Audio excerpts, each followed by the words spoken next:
Hello mga kabibig! Welcome back sa ating bagong YouTube channel. Ito ang pinakamaingay na YouTuber at sa balat na YouTube. Ako si Kabibig. Hello mga kabibig! Kumusta? Naku po, grabe ang mga komento hinggil sa deklarasyon ng Korte Suprema na unconstitutional ang impeachment case ni VP Sara.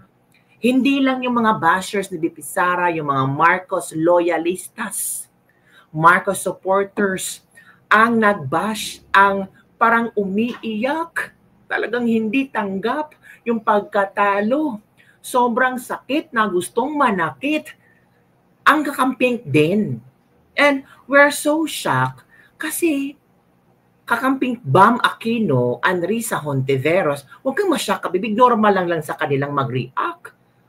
Nung si Bam Aquino tumatakbong senador, hindi nag-react talaga ng tungkol sa impeachment ni VP Sara. Tapos tinulungan pa ng INC. Ng INC, sinuportahan si Pangulong Bongbong Marcos na yung impeachment ay hindi yan makatao. Dapat unahin ang problema ng sambayan ng Pilipino. Ngayon, si Bam Aquino ang nag-una-una ba? Nagpasiuna na nag-comment-comment na ituloy ang impeachment ni VP Sara Senado. Ituloy yan. Parang hindi nirespeto ang Korte Suprema. Parang, deadma mo lang yung Korte Suprema na yan. Bahala sila. Ang Senado, ituloy natin. Hala ka. Yung ibang mga sumuporta kay Bam, akin na mga lawyers. Kasi maraming nabudol, sabi ng iba. Maraming nabudol ni Bam. Lalo na yung mga kabataan na akala si Bam yung author of free college education. Sabi ng iba ha, nabasa ko lang. Ngayon, another budol na naman kay Bam. Naku, ang plano ni Bam na tumakbong presidente o vice-presidente, talagang hindi mo natuloy yan. Ano ba kayo?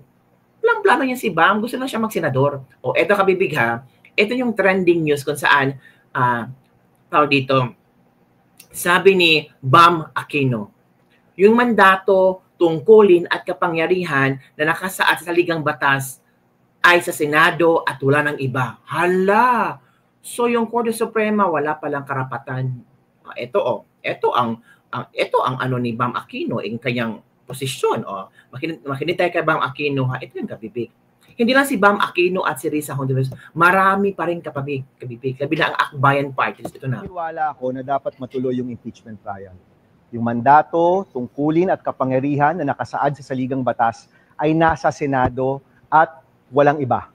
Handa na kaming dinggin ang lahat ng ebidensya para makapagdesisyon ng patas bilang mga hukom, kaya dapat ituloy na to. Ituloy na yung impeachment trial. Yun kabibig ha. Yun ang sambit ni Bam Aquino. Ituloy ang impeachment trial. Para yata ang iba na ang tono ni Bam. Ito ang reaction ng isang netizen. Sir Bam, pasintabi po, binoto din po kita at kinampanya. Tanong ko lang po, with all due respect, how could you exercise your constitutional duty if the articles of impeachment that you wish to assess was deemed unconstitutional? From Grace Perez. Dapat ituloy nyo na di pwede maging legal ang pagnanakaw sa kabanang bayan. From Peggy Ignacio. True, dapat igalang ang proseso. Hindi yan depende sa kung sino ang nasa pwesto o kung ano ang narrative ng ang popular. Hala, sabi na nga ng Korte Suprema, unconstitutional. Hindi pa rin kayo maniniwala sa Korte Suprema. Ito pa. Mag-refine na lang po kayo ulit sa 2026. Ito, mahirap magtiwala sa justice system ng batas. If the Senate ignores the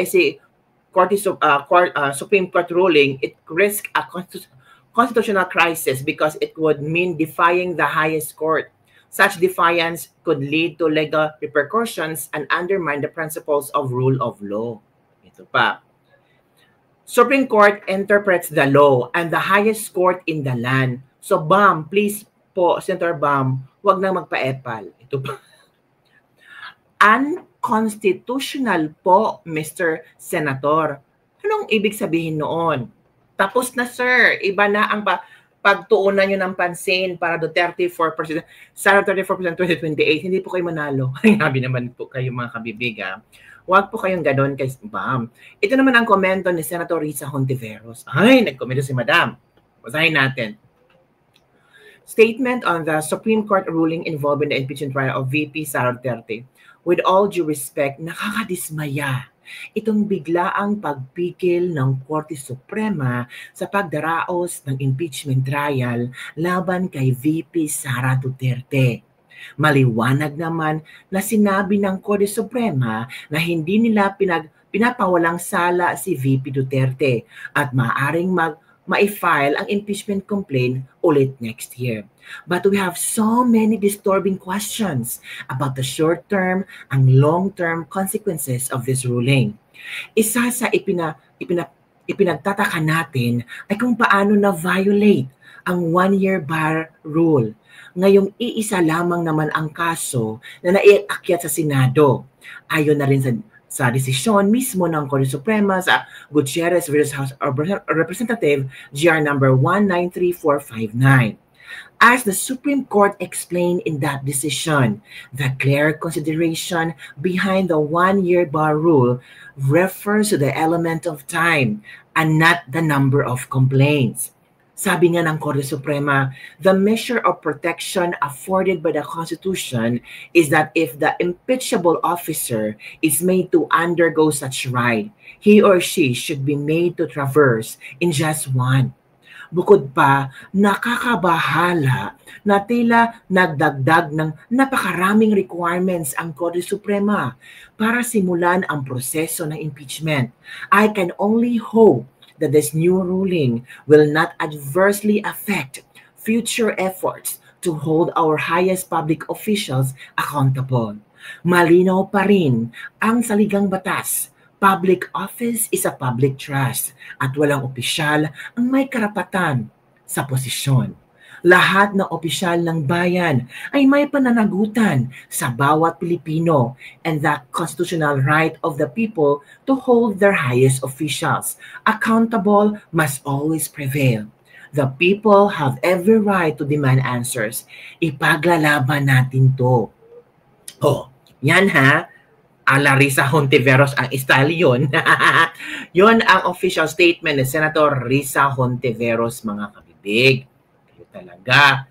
Ito naman si another, I think kakamping to, si Akbayan Party List Representative Percival Sindania, naghain ng motion to intervene at hiniling ng Korte Suprema na i-dismiss ang petisyon kung saan hinahamin ang constitutionality impeachment complaint na inihain sa lower chamber laban kay VP Sara. So ito ang kanyang, ito ang kanyang reaction. Sabi nga dito ay, Supreme Court, a Supreme Coddler of VP Sara for blocking her impeachment trial. Ang dami na nagsalita, no? Yung mga against ba? Yung gusto ma-impeach VP Sara, nagsalita na talaga. Pero yung mga ayaw na i-impeach si VP Sara, sobrang happy-happy. Gaya ng makulimlim na panahon. Makulimlim na panahon. Madilim din ang ating demokrasya. Sir, wag kang magbasa. Halatang may binasa ka. Offend, no? Or nakakawalang ganang makinig kung yung nagsasalita ay may binabasa or halatang nagbabasa. Dapat, confident ka magbasa kasi elected as representative ka eh. Ito na. Gaya ng makulimlim na panahon, madilim din ang ating demokrasya. Binaliwala ng Supreme Court ang konstitusyon, binaliwala ang sarili nilang mga desisyon. Binaliwala ang separation. Uy, grabe ka naman. Question mo ang resulta ng Supreme Court. Uy, grabe. Unanimous yun ha. Wala ni isa ang nag-appeal or nag-disagree. Uy, grabe ka naman, sir. So, you mean, mas magaling ka pa sa Supreme Court na mag-decide? Di sana naging lawyer ka na lang. Diba? Of powers para lang protektahan ang vice-presidente. Hala sir, baka ipatawag ka sa Supreme Court kasi kung ano-ano mga sinasabi mo, yung para lang maprotektahan ang vice-presidente. Sir, mali ka sir kasi merong statement ang Supreme Court hinggil dyan. At binigyan na niya ng ilang araw ang Kongreso sa nasumagot. Sumagot ba?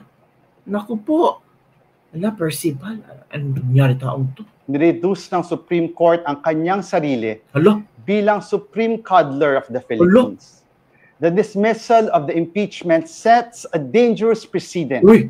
Lahat ng tiwaling politiko pwedeng magtago sa likod ng Supreme Court at takasan ang pananagutan sa sambayanan. Hala.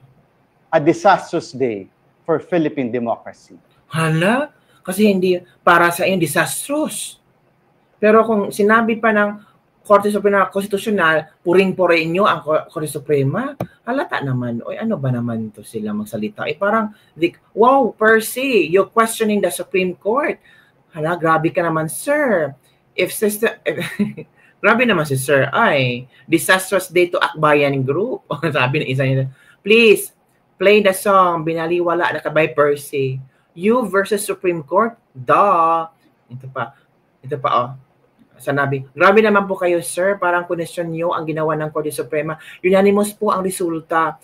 So if the decision doesn't favor you, the Supreme Court suddenly has no credibility. Yun ba, Mr. Percy? Hala. Best in reading, halata. Lawyer ka ba?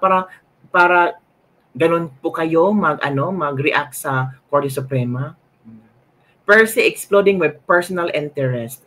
Kayo talaga, kung ano mga sinasabi. The righteous group, feel nila sila yung tama. Sorry sir, ngayon ay talo kayo. The Supreme Court is the highest court in the country's judicial system.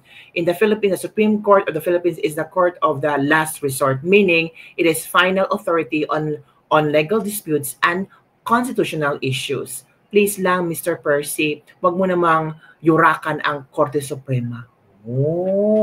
Yan ang reaction ng mga netizen. Parang na-offend sila ba sa statement ni Mr. Percy na parang paano niya describe ang Korte Suprema? Supreme Coddler. Hala? Coddler? Supreme Coddler. Ano ba Supreme Coddler, Pete?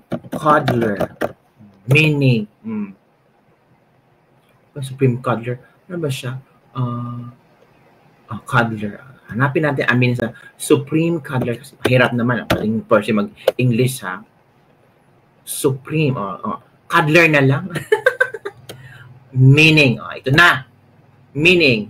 A person pampers or spoils someone excessively. Uy, na-spoil pala si VP Sara. Talaga? Naku, parang sobra silang nasaktan sa nangyari ngayon. So, ganun talaga. Hindi sa lahat ng panahon sa inyo. Diba? Kung yun po ang ruling ng Korte Suprema, dapat nating respetuhin. Huwag nating questionin kasi alam nila ang kanilang ginagawa. Kung meron kayong pagdududa, edi sumugod kayo sa Korte Suprema. Pero sabi ni Marcoleta, mahirap na niyang i-appeal. Kasi sabi dito na agad-agad na ito ang final namin. Paano yung kabibig? Si Risa nagsalita. Si Bam Aquino nagsalita for the first time. Parang talagang ang tapang yan na ituloy ang impeachment ni VP Sara. Naghanda na kami. Pero nung kasagsagan ng eleksyon, quiet lang. So yun na mga kabibig ang strategiya ng mga kakamping na tatakbo. Bawal i-bash si VP Sara. Kasi alam nila na si VP Sara ay malakas. So alam nila na once i-bash nila si VP Sara sa panahon ng eleksyon, hindi sila mananalo. So ngayon, nanalo naman sila, so bash na bash nila si VP Sara. Bash na bash nila ang mga Duterte. Tingnan nyo. Diba? Nagsalita na rin si Senator Bato de la Rosa, mga kabibig. In fairness, sabi ni Senator Bato de la Rosa, when I moved for the dismissal of the impeachment complaint versus VP Sara, I was guided by the Holy Spirit. When the Supreme Court ruled it as unconstitutional, I'm sure they were guided also by the Holy Spirit. The Holy Spirit defeated the forces of evil. Hallelujah. Diba? So, huwag niyong pagtatawanan ang pagsabi ni Senator Bato de la Rosa na Holy Spirit. Tingnan nyo, nakarama tuloy yung mga tumatawa. Sabi ni Senator Annie Marcos, galangin at respetuhin ang desisyon ng Korte Suprema. Sa mga kasamahan kong senador, trabaho na po tayo at tupagin na natin ang kapakanan ng mamamayan. Awat muna sa politika. Tingnan nyo, kabibig. So yun, mga kabibig. Awat na sa politika, work na kayo para sa bansa. For 3 years, palaging Duterte na lang ang mga topic nyo. Hindi na ba kayo na sobrang panis na? Sobrang nakakaumay. Yung puro Duterte lang every now and then, pagbukas sa social media, kasiraan sa mga Duterte, ICC, kailan ma-impeach si VP Sara. Ang tanong, kailan matatapos ang baha sa Pilipinas? Yun, dapat sana pinag-usapan yung sa Senado. Diba? So yun ang kabibig ang ating latest libak-libak for the day. Don't forget to like, subscribe, and share this video. Bye everyone! See you next time!